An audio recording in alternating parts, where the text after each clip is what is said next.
Hey, I'm Ryan Reynolds. Recently, I asked Mint Mobile's legal team if big wireless companies are allowed to raise prices due to inflation. They said yes. And then when I asked if raising prices technically violates those onerous two-year contracts, they said, "What the f*** are you talking about, you insane Hollywood ass?"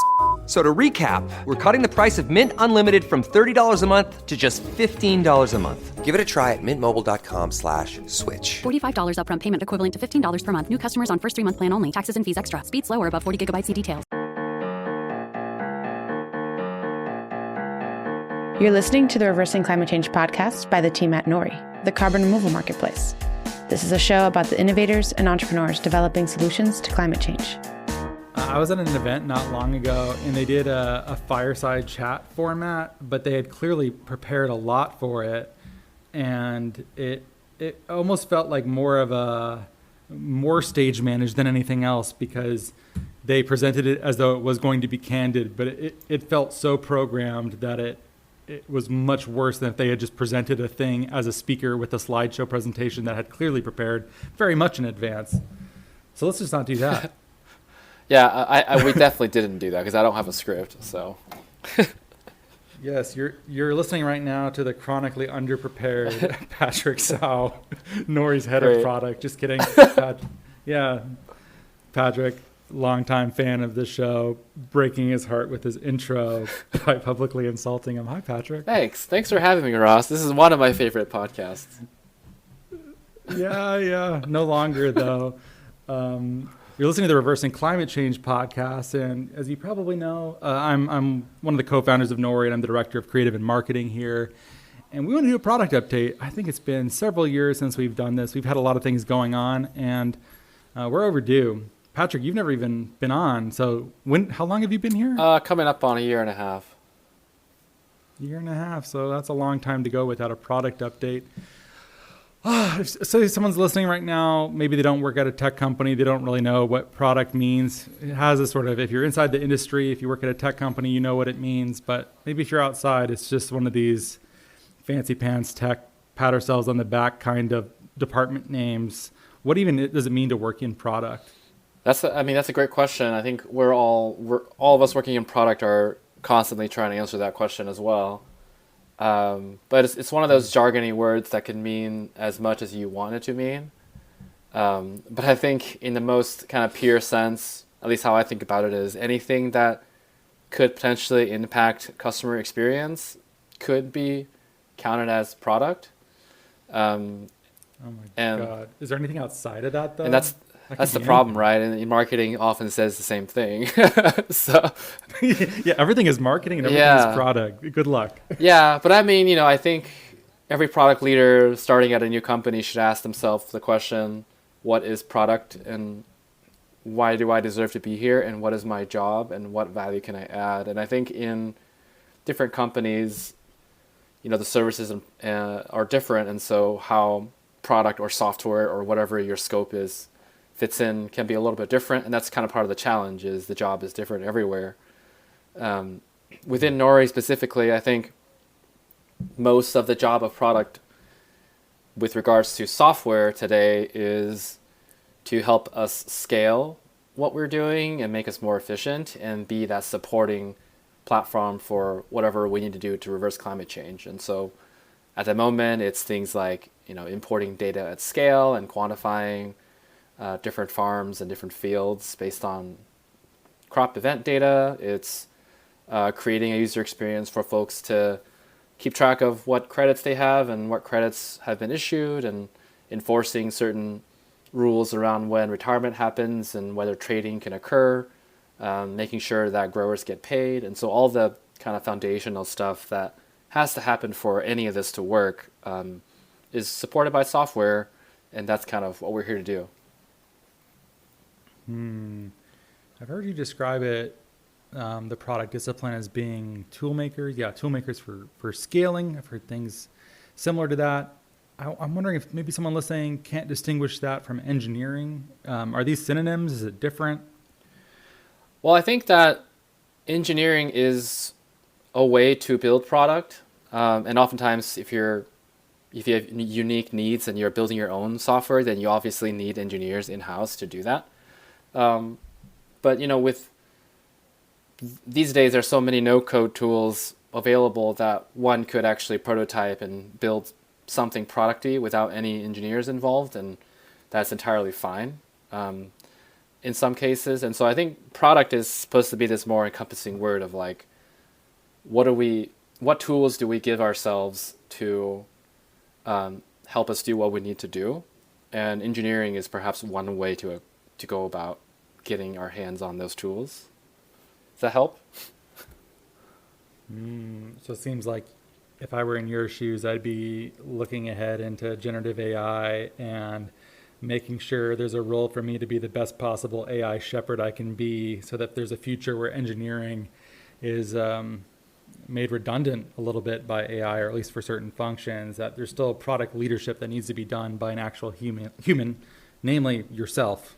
Is that correct? That's certainly a part of it, right? Like, what I've been telling our team is that if we are supposed to be the team that is the most familiar with software and technology trends, just like how there are teams at Nori responsible for keeping track of policy developments or science within Carbon, like we are the ones who are supposed to keep pulse on software developments and innovation in that area. And so generative AI is obviously a really big trend. And so we're thinking a lot about how to recommend Nori to incorporate generative AI into how we work, whether that's just recommending different SaaS tools or doing lunch and learns, or maybe even one day building something. We don't know yet, but as an example, I polled the team the other day, and kind of what it came down to was that we can agree that on average, each engineer is probably 20% more productive with the use of generative AI tools.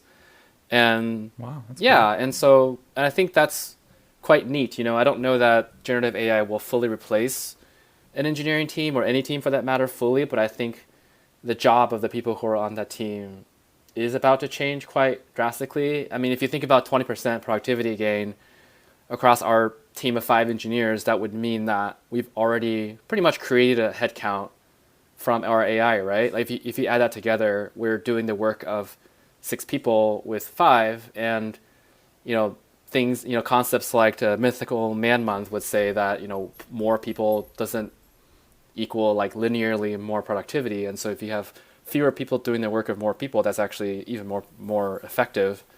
And so one of the things I'm thinking about is, well, can we replicate that kind of productivity gain across the company? And in a world where we're short on cash and trying to preserve runway, and we don't want to hire too many people, well, if you can get 20 people to do the work of 24, that's a fairly high ROI initiative potentially, right? You guys could also just switch to a 4-day work week. Yeah, I'll run that by Matt and see what he says. That's pretty exciting. Does the scaling of that not work linearly because the changeover costs of having additional headcount rather than less people doing that same amount of work? Because I feel like a lot of energy is lost from having to teach someone, okay, here's where this is at. I need you to jump in here. I recently just started doing all the podcast stuff myself rather than outsourcing it to functional specialists, because the mere act of explaining it, I felt like wasted more time than we got benefit out of. Is that the same for product? Yeah, I mean, exactly. Humans are not, the best collaborators as can be observed in nature. Like if you look at how ants or bees work, like that's not how we work. We're like creative people who ask questions and, communicate or fail to communicate at times. So there's a lot of friction that comes from more people working together. And so, yeah, you're exactly right. It's like, at what point is that overhead still ROI positive? So, you can't just infinitely staff a project and have it, take much less time. Sometimes it doesn't work anymore at a certain point. So, yeah, I've heard this said as the 9 women can't make a baby in 1 month. Yeah, that's a different type of constraint, but for sure, yeah. Yeah, there's something about that where it doesn't work like maybe you would expect. And I've often had an experience too where adding more money or more human power into a system hasn't led to a corresponding increase in outcome. Oftentimes it's just been more management, more administration, and confusion. And it would have been simpler to take a little bit more time. It looks like you can just buy your way or hire your way out of a problem it turns out humans don't always work that way. Yeah, and I mean, even when we communicate with people, we have to distill it down, and there's a certain amount of bandwidth that's available, and there's all this context in your head that may or may not be effectively communicated with that. And so if you didn't have to hand that off to someone, or if there was a way to transfer your consciousness into theirs or something weird like that, we'd probably be a lot more productive. But for now, I think just minimizing friction, and sometimes that means keeping the team to a reasonable size, is actually a great way to maximize ROI. That understated importance of tacit knowledge is really key. I've always heard this said, if you had to teach someone how to ride a bicycle only using words, because the amount of motions your body must undertake to ride a bicycle successfully, there's sort of countless of them, little micro adjustments of balance, how to feel it, how to know what to do. You really can't just explain it. That knowledge lives in an unarticulated spot in your brain, essentially. And even trying to explain some of the basics of just how to post-produce a podcast and get it deployed successfully, it might seem like that's one step. It turns out that's 500 steps that it has taken years to build. And you don't realize that until you're trying to write the document for when you go on parental leave or something like that. And then realize, oh God, what am I saddling someone with? Yeah. That reminds me of, I recently read The Inner Game of Tennis. I'm a tennis guy, and kind of the same thing. It's like, you're better off trying to do a motion by watching someone than to read a book about it. Yeah, that's interesting. Yeah. Just because you need to experience it in a tactile way. Yeah, I mean, your body learns very differently than words. Words are like just a poor approximation of what your body is supposed to do, and so you're probably better off just having your body try to replicate what you want it to do rather than like force it to go through words. It's like listening to music and trying to play it by ear versus trying to play it off of sheet music, right? It's always just an approximation, what's written down. So that's fascinating, because everything you just said about product has a sort of building orientation, but I also associate you with so much strategic work at Nori. Oftentimes, if you or I are noodling on an idea about what Nori is, how we should be positioned, what everyone else is doing, how we might be different, often we're chatting about that in the hall on a pretty regular basis. Does that fit into product work, or are you expecting someone else to just tell you what to build and to show up? Or are you expected to bring that to the table? I think product leadership certainly requires strategy, right? Because our goal is to kind of bridge the gap between a vision and what teams can execute against. And in some cases, depending on the org you belong to, like product maybe even owns the vision. But I mean, if Nori's vision is kind of large enough, to not have any team own it, right? To reverse climate change, that's a pretty big thing to have to do. And so there are many different ways that one might go about doing that. And so I think it would be too passive for product in its definition to be limited to tool building. I think we have to also think about, all right, what is the problem we're trying to solve, and what are some ways that we can solve it? And given that, we are also, the subject matter expert of software, which is one of the highest leverage tools available to humanity today, like we ought to try to be keeping an eye out for how one might apply software to solve some of the problems that we face on our mission, right? And so I think any highly functioning product organization isn't just telling the rest of the business, our job is to build the tools, you tell us what to build. It should actually be trying to solve the problem together and understand the problem together with the rest of the org. How do you come at a problem like climate change from a product orientation, which, given how expansive product is, does that question even make sense? I think it totally makes sense, and I think that's the difficulty, right? I think if it was not hard, we'd be done already, and we wouldn't be here.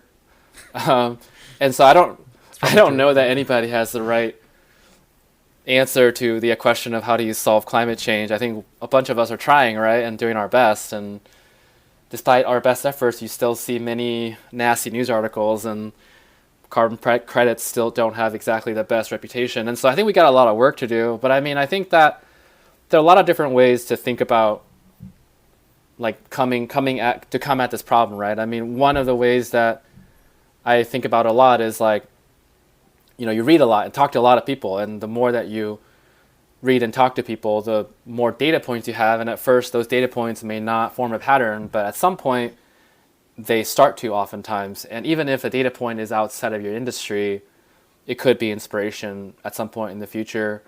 I think another way to go about it is like, I read not the recent Elon Musk, but the one from years ago, before. Oh, I think I've read that one too. Yeah, it's from probably like 5 years old. Yeah, like before all the recent crazy stuff. And in that book, there was a pretty strong emphasis on like first principles thinking, and the example they used was how Elon went and looked at like rockets, and they were costing NASA like orders of magnitude more than if you were to just take what goes into a rocket and add it up. And the question was why. And so that's one of the ways that he then like went about building rockets at SpaceX. And so I think first principles is a pretty important thing. Is like if you really boil down the problem you're trying to solve to the core and the essence, and then just ignore the noise in the industry for a second, I think that sometimes is a good way to start to understand some of the fundamental things that we're really trying to do versus some of the things that we're trying to do just because of, I don't know, like we care how other people think about us, or we're just trying to go with the mainstream or something like that. I associate first principles thinking as being both a really powerful tool, but also can be a dangerous one too. I associate, this is going to be peak Ross. I hope you're ready. Bring it on. I associate it with Edmund Burke's criticism of the French Revolution, essentially of trying to redesign society based upon a few principles. And it doesn't take that many extra steps before you end up at the guillotine. And you're trying to, uproot all of the messiness of life, all of the nuance, and just get to a couple aspects of égalité, fraternité, and if that's all you have, you lose sort of the messiness of life that we operate within. Nori has always been a very first principles oriented company. And it's one of the reasons why I would cringe to listen to earlier episodes of the show, especially that first year or two, because I doubt I knew hardly anything about carbon markets, certainly not to be talking about them in public with a degree of familiarity or that I know so much better. I feel like I know a lot better now, but I would also approach it with a lot more care now. Back when I was younger, I had maybe a more of a first principles approach, but that potentially led me into thinking that people who didn't see it the same way were blind to the obvious problems here. But then they would say like, oh, they're the mature conservative ones who have been through all these cycles. They've been here since the CDM in Kyoto, and they know that this messiness that exists for a reason. And how dare I come in here trying to cut it all down and start from scratch? But maybe now, have I just become an incumbent, basically, is what I'm saying? Have I now become that annoying person who says first principles? That's a great idea in theory, but once you're trying to build something, actually the details and the nuance matters a lot. Good luck making anything from that, Patrick, but there's a lot of ways you can go. Well, I mean, I think you're right. Like the nuance does matter, but and for the record, it's not like you just do first principles and that is truth, right? I think it's in the face of a bunch of ambiguity, to your point, it's like, how do you even go about solving climate change?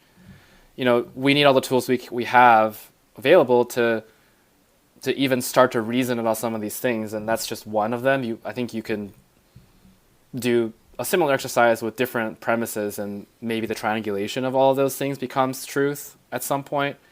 But I mean, like, as an example of how the recent products we've been working on, apply to some of that first principles thinking, was, if we, overly simplify things and just think about for a second, like, why does anybody care about carbon credits? I think the most cynical would say, well, companies only care about it because at some point they're going to be forced to care about it, right? Like, if we assume no company did this out of the goodness of their heart and just wanted to be compliant and wanted to do the financially best thing for themselves, then people care about carbon removal credits. Corporates care about carbon removal credits to the extent that it helps them get out of net zero obligations, right? And so with that as the premise, like the first principle is that a carbon credit is only valuable or as valuable as its net zero-ness, if that's even a word, right? And And so I think as a starting point is pretty interesting because nearly no carbon removal credits today in the market are net zero eligible, right? Either it's a type of credit that is perhaps nature-based and therefore deemed not permanent enough by a lot of experts because it doesn't cycle the earth the same way as fossil fuels, or it's one of those permanent credits that isn't available, right? I think, what did CDR and FYI say? It's like 3% of credits that have been sold have actually been delivered or something like that. Yeah, and so I think that's a pretty interesting premise, even ignoring all the nuance. It's like, well, if we agree that the primary utility of a carbon credit is its net zero-ness, then how is it that there are like hundreds of millions of dollars changing hands in this market when 97% of the supply doesn't actually meet its primary utility? I think then that begs an interesting question is, how does the market deserve to exist with hundreds of millions of dollars changing hands, getting all this news, when most of what's changing hands doesn't actually even satisfy what those credits were out to do, right? Like how many credits are going to be sold this year that can actually be claimed against net zero or carbon neutrality pledges this year? And I think that's just very interesting. I think it's a very low percentage, like near zero, right? It's dominated by biochar. I think they're basically the only methodology that is able to deliver right now. Yeah. At least at the like greater than 100-year durability. Yeah, and then if we applied that to Nori, it's like, at least back when we were doing this thinking, that was what, like early 2023, nearly a year ago now, actually, before we had launched the net zero ton. Then it was like a bit of an interesting conundrum for Nori. It's like, well, if none of Nori's products satisfy the core value of a carbon credit, then what do we do, right? So what are we here to do? So that also begs some interesting questions, I think, internally to ask of like, okay, well, is it enough to work only in soil or not? And do we need to think about selling soil differently if we don't want to imply that it's net zero eligible? And what else can you do with soil as a type of carbon credit to help with that net zero-ness, right? I wish there was a way to do this so much faster too. What's that company that doesn't even make clothes until it gets enough purchases and it does it like nearly instantaneously? God, you're gonna say it. I know the name of the company. You know what I'm talking about? It's like they don't actually have inventory. They sell designs, and if they get bought, they make I've heard them, of this. and it gets retired very quickly too. So they basically create fashion just instantly off of what the trends are and innovate very, very quickly and retire things very quickly. Unfortunately, it creates a lot of fast fashion waste, and those criticisms apply. But anything that you do at a company like Nori, because there's a contractual basis for it, there's many laws and regulations that one must be in compliance with, there's marketing and messaging around it, there's customer research, and then just the mechanics of delivering this thing, working with suppliers. Anything that you see any company do basically has taken at least several months to get shipped.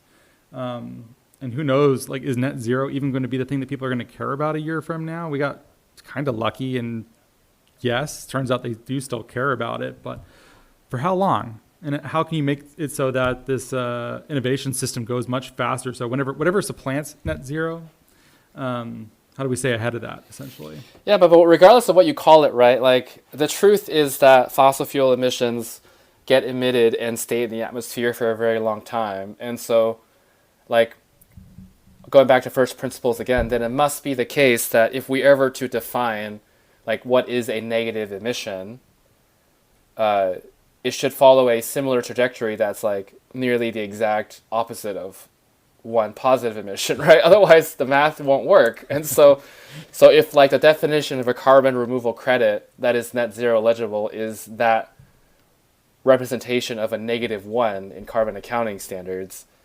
regardless of whether that's called net zero or something else, like, that concept must exist, right? Otherwise, we're not gonna ever solve it. And so then the question becomes, how do you then launch a product that is the -1?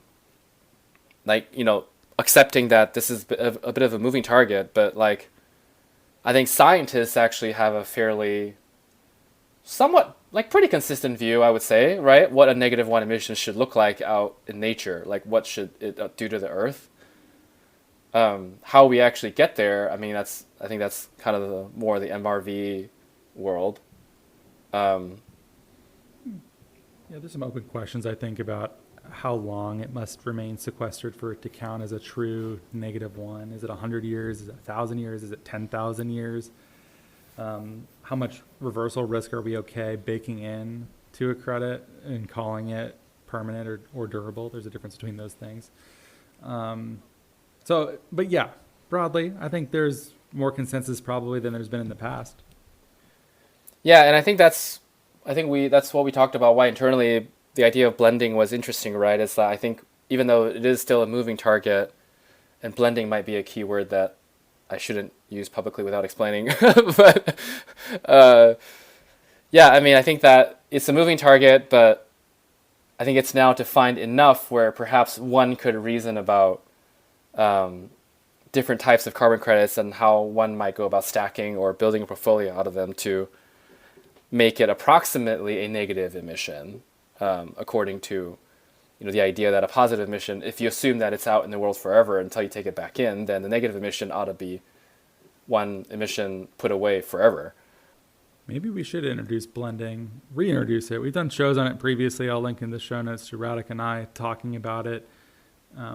Patrick, why don't you talk about what blending is and what the NZT is, and maybe we'll get into some of these ideas. I'll try.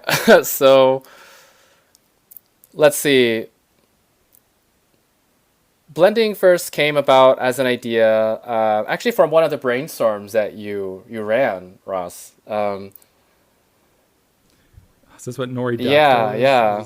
And so I think at the time we had recently launched an API so that people can come and use our supply basically to build on top of that and do something with it. And so there was this brainstorm that you ran where the company was invited to throw out crazy ideas of how one might go about using that. And one of the ideas that was pitched was kind of funnily called Nori Dactyl, because the idea was that you could accelerate the climate impact of these future ex-ante credits, DAC being the obvious one to pick on, so that by first pairing it with one of our soil credits. And it's a nice mix because our soil credits are ex post, meaning that you're paying for carbon that's already been removed.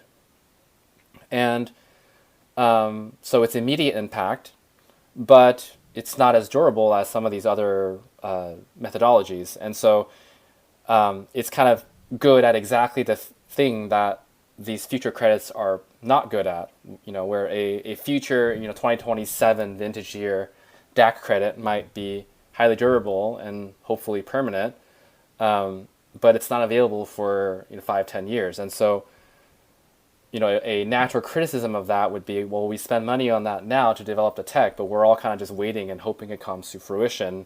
And so, but what if you were to build a product that allowed anybody who was buying these future credits to also buy a soil credit from Nori, which essentially, quote unquote, upgrades that future DAC credit to be a present day kind of impactful credit. And we call it Nori Dactyl because we put Nori and then DAC and then made it sound like a dinosaur, and that was fun.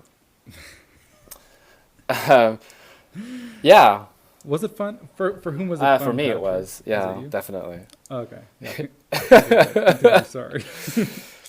Yeah, and so that was like for a while actually one of the sales pitches we experimented with. Was that could one go out and work down the list of the CDR.FYI buyers and look at their vintage year and try to say, hey, why don't you spend a little bit more money and instead of having a 2027 vintage year, having a 2023 vintage year.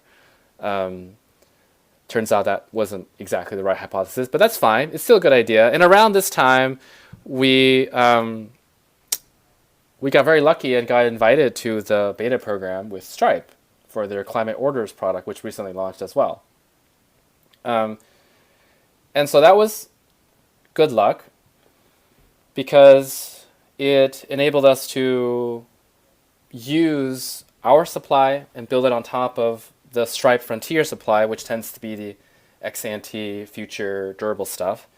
And so what we could do is a simple integration and test the idea of blending, as previously talked about on the podcast, which is that we could stack, that would be the technical word of the industry, so stack two credits together, first by retiring a soil credit, which is, again, immediate and ex post, and then using software to then enforce that there's an overlap between the expiration of that initial soil credit and the delivery year of that future durable credit, thereby creating a hybrid credit that is present day net zero eligible. And that was an interesting way for Nori to test not only blending as an idea, but whether immediacy and present day eligibility would be a useful, value add to the market. And that was great because it allowed us to try this without building our own methodology and finding our own suppliers and all of that. So it accelerated our roadmap, I think, quite significantly. Do you agree with that? I definitely do. Onboarding new supply, especially a new genre of supply, is a huge task and requires public comment and a lot of stakeholder engagement and making sure that you're doing things correctly in a way that's publicly articulable and respectable.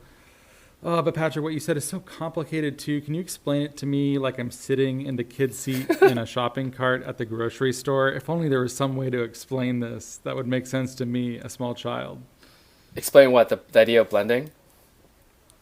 Oh, I was just trying to set you up for the grocery. Oh, you want me to talk about that? Come on, man. Oh, man. Well, I mean, if we come back to that first principles idea, right, which is like, sometimes when we're solution seeking and forming hypotheses, it's useful to take ourselves outside of our industry, because then a lot of the nuance and details that can be distracting at times starts to fall away. I think I spent like a week thinking about this, which is like, if we call ourselves a marketplace and there's all these people selling carbon credits and they call themselves a marketplace and they're project developers, like if we just take all those words away and use a different industry, how would our thinking on this change? And so being a foodie, like I went down the path of food, right? And so it's like, what is the primary utility of a meal, right? It's to make us full and enjoy, like give us an enjoyable experience or whatever. And so there's a lot of like the question of, when you buy a carbon credit, what are you looking for?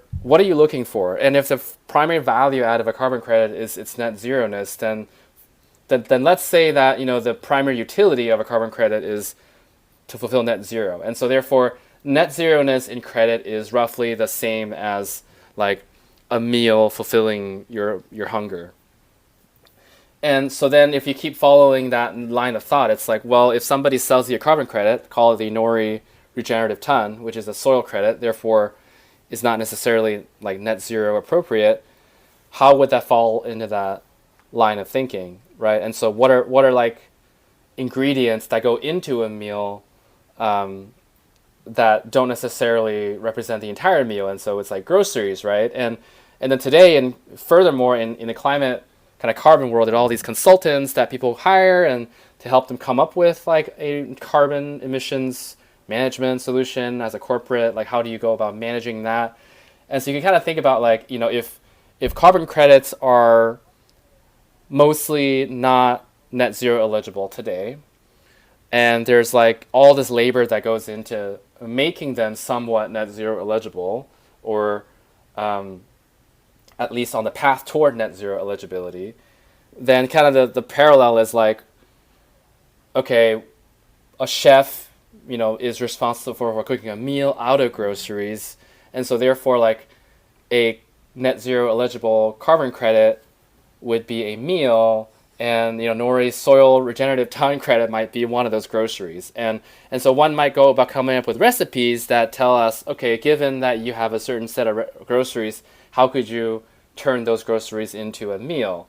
And I think that was an interesting exercise because it made me think that perhaps we're thinking about this all wrong. Like perhaps that the future of the carbon market is not one where everybody's going around buying groceries, but that everybody will be looking for meals, aka net zero eligible credits in the future. And today that's just really hard to do. And so people spend a lot of money outsourcing and purchasing recipes and hiring people to execute on those recipes. And that's why there's a whole industry of people working on carbon consulting services. But then for Nori, maybe that's some opportunity we could think about, which is, can we create a product that is the meal? And Nori's value add is we go out and curate the groceries, find different suppliers, carbon to partner with. We have our own in-house science team, and they come up with the recipes and help all of our customers turn that into meals. And so that became the premise of a lot of funny strategy discussions. I think you always giggle when I talk about this. I don't know why, but I think you like it. I do like it. I just like setting you up, though, because once you have an idea like that, that metaphor is just too strong. And then, if all you've got is a hammer, everything looks like a nail. If all you've got is this grocery thing and meal thing that you're always bringing up. No, I think it's a good way to understand it, too. And what are people trying to achieve when buying carbon credits? Because one of Nori's faults is it's both the thing that we're really good at and also something that has occasionally been difficult to deal with, is that we're often farther ahead of our customers in some ways and trying to innovate and trying to keep abreast of what has maybe held carbon markets back and trying to innovate past that.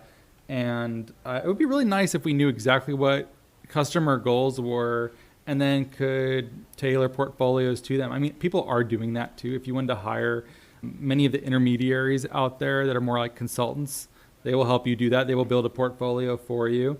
But there's also, there should be a segment of the market that maybe doesn't have enough money to be hiring out consultants, but they do have specific climate goals. And it's not just, we want to buy offsets. That's like saying, where do you want to eat? I don't know. I want to eat food. Yeah. You're like, okay, but some specificity here. What is your goal to qualify for net zero? Are you trying to be officially net zero?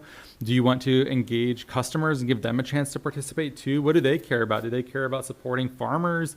Do they care that you're supporting cutting edge, weird pre-MRV carbon removal? What are you trying to do here? I don't even know that many customers are even ready to have that conversation. Some of the things that I've heard back from non-bleeding edge, non-carbon removal industry gatherings is that the discourse is like far behind that. Mm-hmm. Not to be, that sounds kind of bad or pejorative or insulting maybe, but it's I don't know that everyone is ready to have that conversation, which is why many of the conversations just focus on, I'd like 100 offset credits, please. Yeah, I think you're right. And I think that is part of the nuance that gets lost with that net zero-ness as a premise, right? It's like if you talk to ESG professionals, like their job is environment, like societal governance, poverty. It's like all of those things, and carbon. Like all of civilization's yeah, I mean, like every UN SDG goal can be the job of one of those people, and so carbon is like one of those things, and so kind of the downside of like being overly fixated on net zero-ness as a goal is that it's just out of touch with reality. It's like even the leaders in this space have net zero pledges for in 2040, 2050. They have reduction goals in 2030. And so, when you apply that to the time scale of a startup, it's like, well, we can't just like hang out for another 6 years before people really start caring about net zero-ness. And you're right. Like a lot of these people who make decisions about ESG would say, supporting healthy food and good land stewardship is more important to us than our net zero goal. And we have customers who say that. And so we do have to be careful when we talk about a meal. Like maybe they just want dessert. Maybe they don't want a full meal. Maybe they just want a snack. I don't know how far to take this analogy, but it is like awfully presumptuous, right, as a premise to then say all of Nori's product strategy should be based on net zero-ness, and it clearly shouldn't be. It's just one reference point and one thought exercise, and to the extent that we come up with useful tidbits or ideas along that line, great, but we got to be careful too to not overly index on it. Oh, and even if we did find the customers that care about supporting food, the second question is, well, how much should I buy? And because everyone's trained in terms of tons, I'm going to take a page from your book here. The North Star metric of tons does not serve that goal very well, but they also don't know how to think. They don't have a replacement. It's not like they say, oh, well, everyone else is, supporting 1,000 acres a year switching to regenerative practices. We want to go for 10,000 acres because no one thinks in terms of acres. It's hard to even know how much you should do. And you don't want to go to your CFO and say, I'd like an indeterminate amount of money for a nebulous goal. That's going to get laughed out of the office right away, right? But like we don't have a better metric to give these people. So educating your customers too. It's like teaching someone to play a board game. Isn't that the worst feeling of all time? You just watch their eyes glaze over. They don't want to learn. They'd rather just stop and quit and just have a beer and talk. But no, you're going to learn how to play this. You're going to learn how to play Axis and Allies tonight. Damn it. It's going to take us 4 hours and you're going to love it. I wonder about that. I was talking to one of our customers, One Pack. Sean is the sustainability head's name. I don't know if you've talked to him, Ross. I haven't, no. So they work on circular economy, and so they run like recycling programs for companies, and their North Star metric is carbon, yes, but how much landfill did they avoid, right? And so in like weight. So, I feel like that's actually a really good example. It's like the agreed upon behavior that we want is less trash in landfill, and the way they're going about it is making sure things that we throw away become, part of the raw materials for new things to get made. And so if you were to shoehorn carbon accounting into that impact assessment, you would take all the trash that was not in landfill and try to calculate I don't know how much it emits as it decomposes, or how much was emitted from it being manufactured in the first place, or something weird like that. You could certainly take that and back it into a carbon accounting appropriate metric, and it'll be 6 levels away from where the fact that it's just trash not being trash, and fine, to the extent that we need at the UN level reconcile that in a single place so that we can report impact kind of in aggregate, that's fine. But it would be a shame if folks like them stopped doing their work just because the world didn't think their effect on carbon emissions was sufficient, right? Avoided landfill is in itself a good thing. And I think that regenerative agriculture is a similar thing, because there's so many other benefits that perhaps carbon is just 20% of the impact of regen ag. We met somebody who does agroforestry, and that's how they felt about it, is this is honestly just the most obvious way of monetizing agroforestry adoption. All scientists would agree that it's such a small part of the benefit of doing it. I just think that we overly fixate on the weight of the carbon specifically as a proxy for impact in our industry.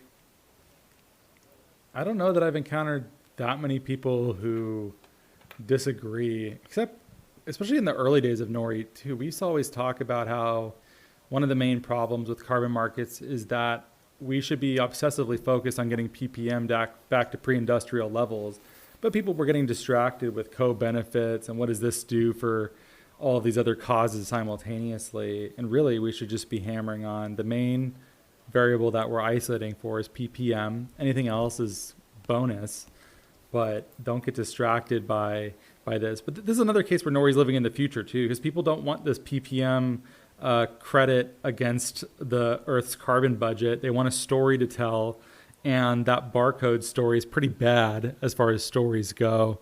I made a 0.000 how many zeros 0.1 negative ppm. It's not that good of a story. Yeah. Clean cook stoves, pretty good story. Man, yeah, cook stoves is an interesting one too. It resulted in behavior change and people cooked more and stuff, but is that a bad thing? I get that it's maybe the carbon impact wasn't what people wanted, but is that a good reason to not have anybody have access to cleaner cook stoves?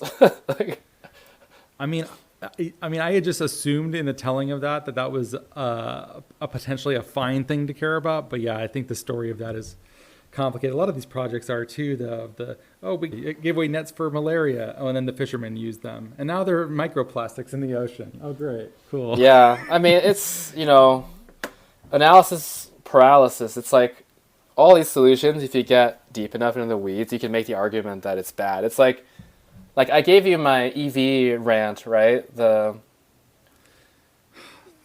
Should I rant about EV on this podcast?